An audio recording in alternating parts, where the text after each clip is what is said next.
우리는 부흥이라는 말을 많이 들어봤지만 그것이 정확히 무엇을 뜻하는지는 잘 모릅니다. 우리는 과거에 부흥회를 참석해 본 적이 있습니다. 부흥회에서는 딴 때보다도 더 찬송을 열심히 부르고 기도를 더 열심히 하고 그것을 가리켜서 부흥이라고 하느냐? 할렐루야 아멘을 자주 하면 그것이 부흥이냐? 아니면 교회가 성장하고 활성화되는 것, 그것을 가리켜서 부흥이라고 하느냐?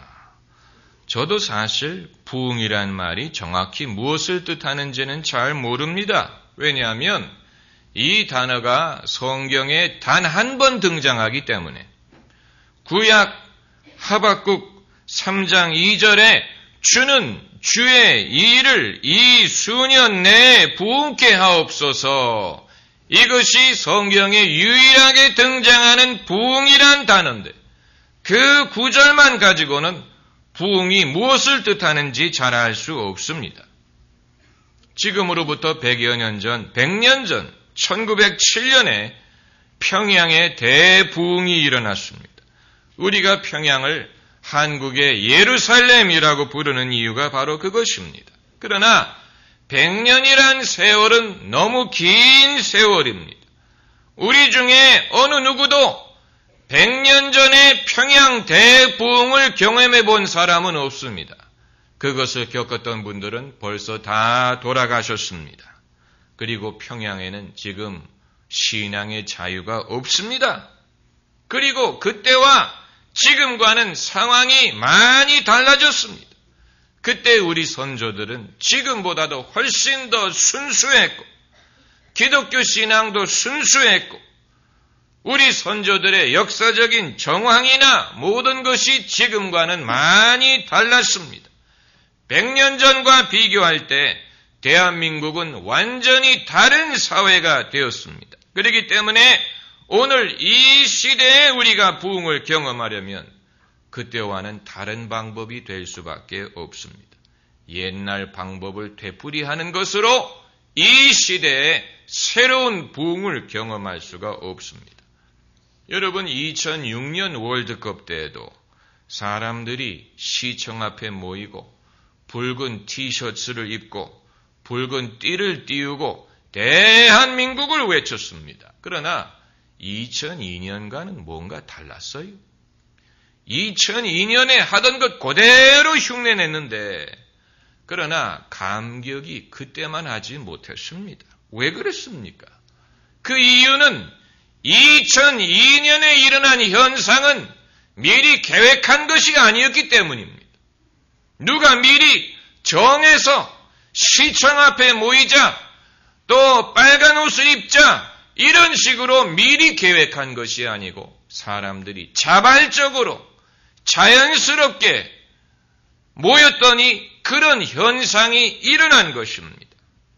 그러나 4년 후 2006년에는 자발적인 것이 아니고 과거의 방법을 그대로 되풀이한 것뿐인데 그랬더니 아무래도 첫 번과는 느낌이 많이 다를 수밖에 없었고 그리고 경기 결과도 다를 수밖에 없었던 것입니다. 여러분, 만일 하나님이 이 시대에 부흥을 주신다면 그것은 과거를 되풀이하는 방법으로는 올 수가 없습니다. 이것은 계획할 수 있는 것이 아닙니다. 진짜 부흥은 자발적인 것이고 이것은 자연스러운 방법으로 올 수밖에 없습니다.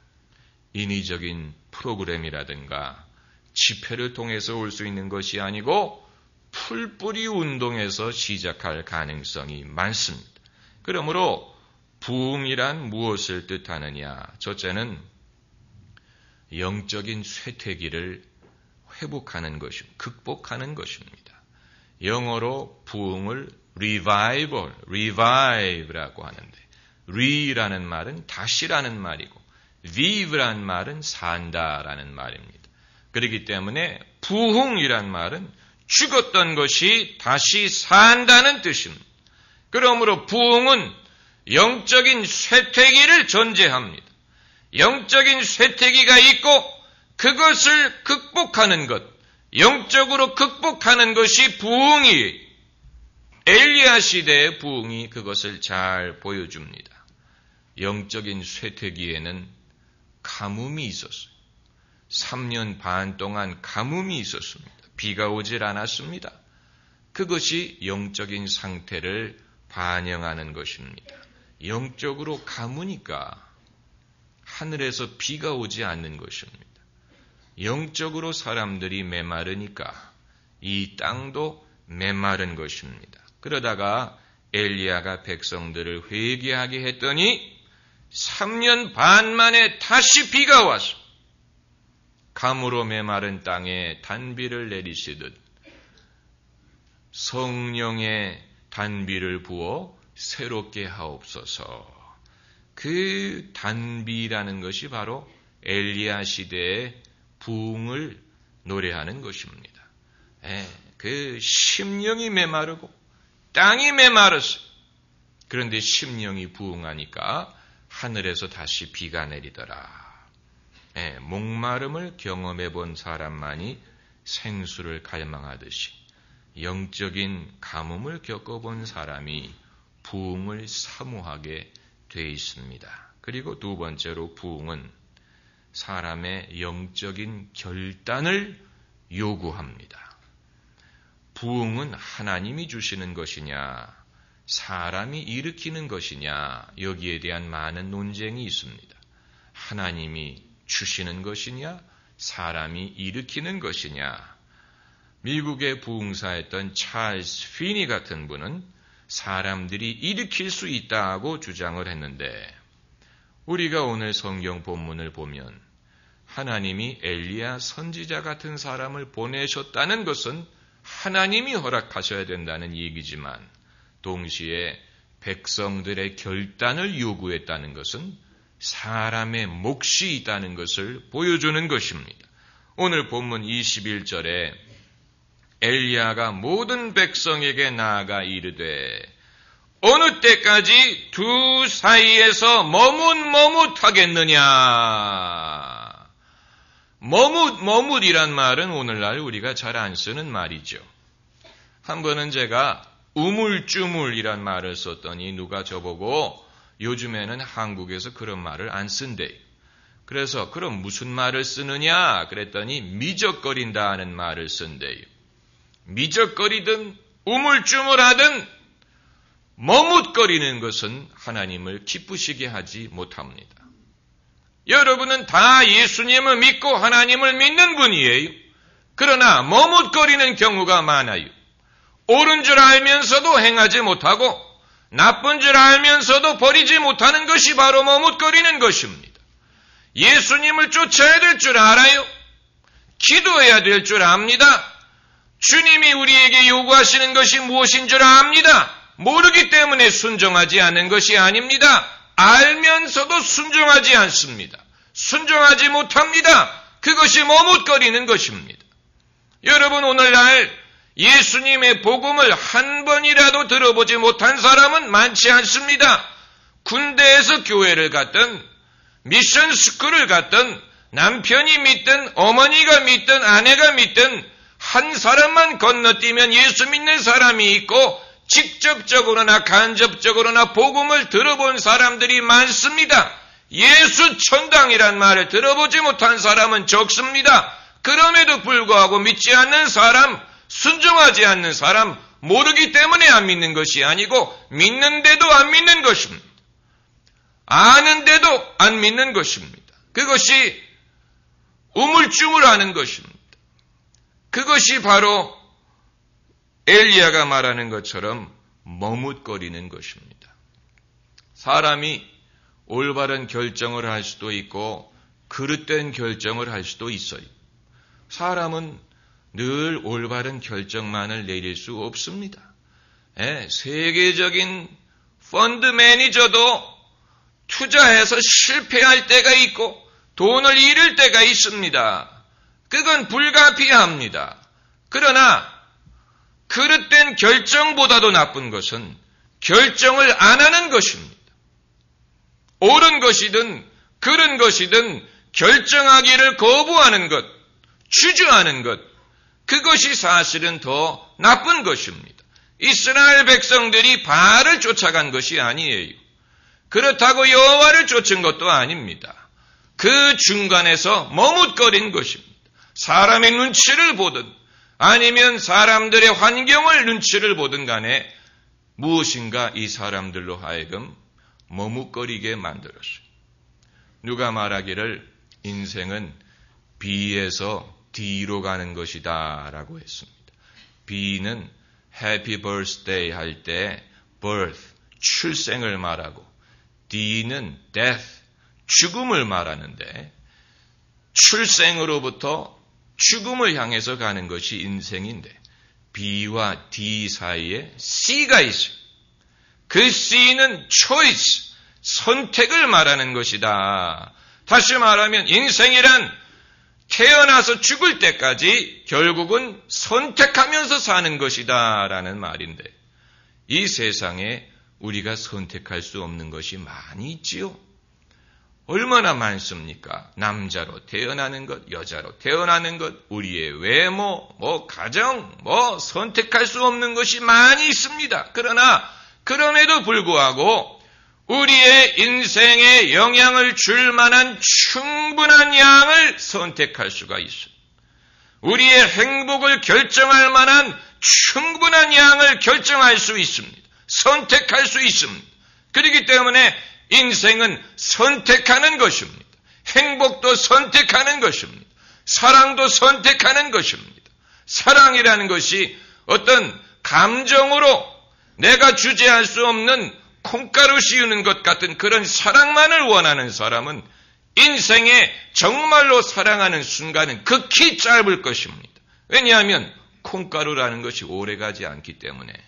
그러나 사랑을 선택하면서 사는 사람은 그럼에도 오래 참고 모든 것을 참고 진리와 기뻐하고 주님이 말씀하시는 사랑을 실천하면서 사랑을 주면서 받으면서 믿으면서 살 수가 있는 것이고 그러면서 행복을 창조할 수가 있는 것입니다. 할렐루야. 이것은 선택이에요. 이것은 선택하는 것입니다. 내가 지금 화를 낼 것이냐? 내가 지금 침착할 것이냐? 용서할 것이냐? 원망할 것이냐? 싸울 것이냐? 평강을 누릴 것이냐? 내가 선택해야 되는 것이지요. 이건 내가 주재할 수 없는 것이 아닙니다. 선택해야지요. 내 입에서 나오는 말 선택하는 것이지요. 그렇지 않습니까? 내 성질을 못 이겨서 아무 말이나 할 수 있는 것이 아닙니다. 인생은 그렇게 사는 것이 아닙니다. 그렇게 살게 되면 반드시 후회합니다. 그리고 나중에 자기밖에는 탓할 사람이 없습니다. 그러므로 선택하는 것인데 엘리야가 백성들에게 촉구한 것이 바로 그것입니다. 여호와가 하나님이면 그를 쫓고 바알이 하나님이면 그를 쫓아라. 머뭇거리지 말아라. 왜 너의 인생에 있어서 책임을 지려고 하지 않느냐? 왜 결정을 주저하느냐? 바알이 하나님이면 그를 쫓아라. 그러나 여호와가 하나님이면 그를 쫓아라. 선택하라는 것입니다. 그리고 부흥은 세 번째로 영적인 능력이 나타나는 것입니다. 영적인 능력. 오늘 본문 24절에 불로 응답하는 신, 그가 하나님이니라. 이게 바로 하나님의 능력을 말하는 것입니다. 불로 응답하는 것은 사람이 흉내낼 수 없습니다. 이건 하나님만이 하실 수 있는 일입니다. 바알과 하나님을 구별짓는 것이 바로 이것입니다. 진짜 신앙과 가짜 신앙을 구별하는 것이 바로 영적인 능력이, 진짜 하나님과 가짜 하나님을 구별하는 것이 영적인 능력입니다. 응답하는 분이 하나님이, 이것은 흉내낼 수 있는 것이 아닙니다. 하나님도 때로는 믿음의 진위를 검증받게 하십니다. 이게 진짜 믿음이냐? 진짜 하나님이냐? 내가 예수님을 믿는 것이 효력이 있느냐? 내가 기도하는 것이 효험이 있느냐? 하나님은 정말로 우리의 기도를 들어주시느냐? 하나님은 살아계시느냐? 예수님은 주님이시냐? 예수님의 이름에 능력이 있느냐? 이건 검증받아야 될 진리입니다. 검증받는 것을 하나님이 주저하지 않습니다. 그렇기 때문에 너희는 내게 부르짖으라. 내가 응답하겠고 내가 알지 못하는 크고 비밀한 것을 너희에게 보이리라. 구하라. 그리하면 주실 것이. 찾으라. 그러면 찾을 것이. 문을 두드리라. 그리하면 열릴 것이니라. 주님은 당신의 말씀의 진위를 검증하는 것을 주저하지 않습니다. 그렇기 때문에 엘리야도 말하기를 불로 응답하는 그분이 하나님이다. 하나님은 응답하신다는 것입니다. 여기서 불이 뜻하는 것은 성령, 능력이. 하나님은 불로 응답하십니다. 능력으로 응답하십니다. 그러므로 하나님께 구하기를 주저하지 마세요. 안 주면 어떡하나? 그건 염려할 것이 아닙니다. 그건 하나님의 몫이. 우리는 다만 구하는 것이고 주실 줄로 믿는 것입니다. 여러분, 우리의 신앙이 성장하는 과정에는 이처럼 주님의 능력을 경험해야 될 때가 있습니다. 그래서 우리의 신앙이 더 이상 이론적인 것이 아니고 교리적인 것이 아니고 체험적인 신앙. 체험적인 신앙. 내가 기도했더니 하나님이 들으신 경험이 있어. 내가 구했더니 은사를 주시고 성령을 체험하고 성령의 능력을 경험하고 병자가 낫고 닫혔던 문이 열리고 재앙에서 건짐을 받는 경험이 필요한 것입니다. 이런 경험이 있는 사람이 남에게도 그것을 가르칠 수가 있는 것입니다. 나도 이런 응답을 주시더라. 당신도 기도하고 당신도 믿으시.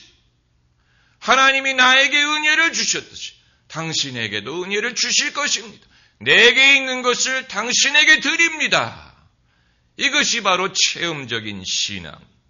체험적인 신앙은 하나님의 능력을 경험함으로 말미암습니다. 하나님은 응답하시는 분이에요. 하나님은 우리가 우리의 믿는 바를 검증하는 것을 주저하지 않습니다. 하나님은 거기에 응하십니다. 다만 이것은 하나님을 테스트하는 것과는 달라요. 하나님을 시험하라는 얘기가 아니에요. 시험하는 것이 아닙니다. 다만 진위를 사람들에게 보여야 될 필요가 있을 때 주저하는 사람, 믿음을 도전하는 사람, 하나님이 없다고 말하는 사람 앞에서 하나님이 계시다. 이스라엘의 하나님이 계시다. 너는 칼과 단창으로 내게 오거니와 나는 만군의 여호와의 이름으로 너에게 간다. 이스라엘의 하나님이 계신 줄 너희로 알게 할 것이다. 이런 사람들이 오늘날도 필요한 것입니다. 엘리야와 같이, 다윗과 같이 무기력, 또 영적인 주저함, 영적인 쇠퇴에 빠진 사람을 불러서 너희가 언제까지 어떻게 한다 그랬어요? 머뭇머뭇거리겠느냐. 여러분, 머뭇거리는 것은 능력이 없습니다. 왜 여러분의 신앙에 능력이 안 나타나는 줄 아세요? 머뭇거리기 때문입니다. 예수님을 믿는다면 확실히 믿으시기를 바랍니다. 사람들 앞에 여러분의 신앙을 드러내는 것을 주저하지 마세요.